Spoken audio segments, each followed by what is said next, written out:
Top quality और consistent performance के लिए सिर्फ सिल्वर पंप नाम याद रखना। जूनागढ़ महानगरपालिकानी करिए तो અહીં ચૂંટણી માટે મતદાન ચાલી રહ્યું છે। જૂનાગઢ મહાનગરપાલિકાની 60 પૈકી 52 બેઠકો માટે મતદાન ચાલી રહ્યું છે। વોર્ડ નંબર 3 અને 14ની કુલ 8 બેઠકો બિનહરીફ થઈ છે। અહીં 251 મતદાન મથકો પર મતદાનની પ્રક્રિયા ચાલી રહી છે। 2.29 લાખ મતદારો નક્કી કરશે 157 ઉમેદવારોનું ભાવિ। તમામ મતદાન કેન્દ્રો પર પોલીસનો ચુસ્ત બંદોબસ્ત જોવા મળી રહ્યો છે।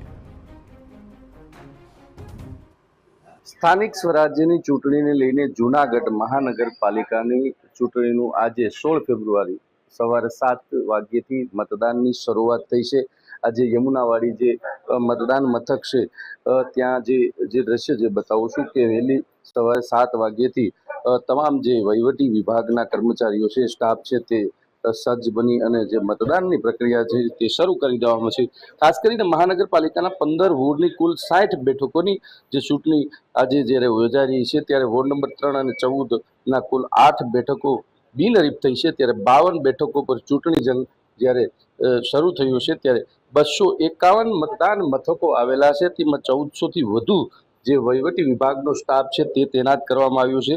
113 સંવેદનશીલ અને 16 અતિ સંવેદનશીલ મતદાન મથકો છે। 2,29,116 મતદારો જ્યારે 157 ઉમેદવારોનું ભાવિ નક્કી કરશે અને સાંજે 6 વાગ્યા સુધી શાંતિપૂર્વક જે મતદાન જે ચાલશે તેને લઈને પોલીસ ડિપાર્ટમેન્ટ અને તમામ વહીવટી વિભાગ દ્વારા જે ચુસ્તપણે બંદોબસ્ત અને તમામ જે સ્ટાફ છે તે તૈનાત કરવામાં આવ્યો છે। વિજયસિંહ પરમાર, TV9 જૂનાગઢ।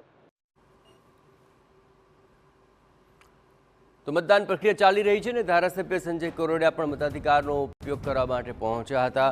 વહેલી સવારથી જ તમામ અગ્રણી નેતાઓ મતદાન કરી રહ્યા છે અને સાથે સાથે અપીલ પણ કરી રહ્યા છે કે અન્ય લોકો પણ મતાધિકારનો ઉપયોગ કરે। વહેલી સવારથી જ મતદાતાઓનો ઉત્સાહ વધે તે માટે રાજકીય અગ્રણીઓ સવારે જ મતદાન કરવા માટે પહોંચી ગયા।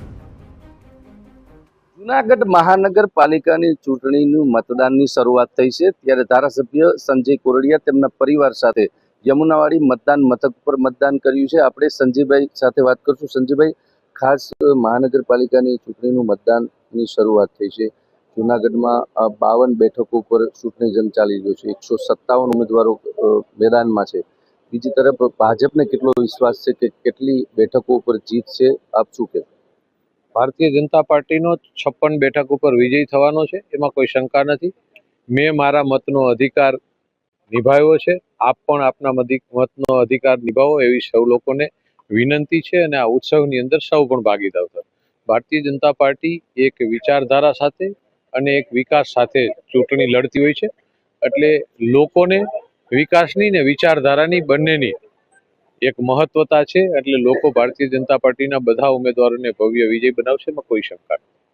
આ હતા સંજયભાઈ કોરડિયા કે તેઓએ વિશ્વાસ વ્યક્ત કર્યો છે કે 60 બેઠકમાંથી 56 બેઠક ઉપર ભાજપ છે તે વિજય પ્રાપ્ત કરશે અને ભાજપના પક્ષને પૂરો વિશ્વાસ છે કે મહાનગરપાલિકા પણ ભાજપનો જ ભગવો લહેરાશે। વિજયસિંહ પરમાર, TV9।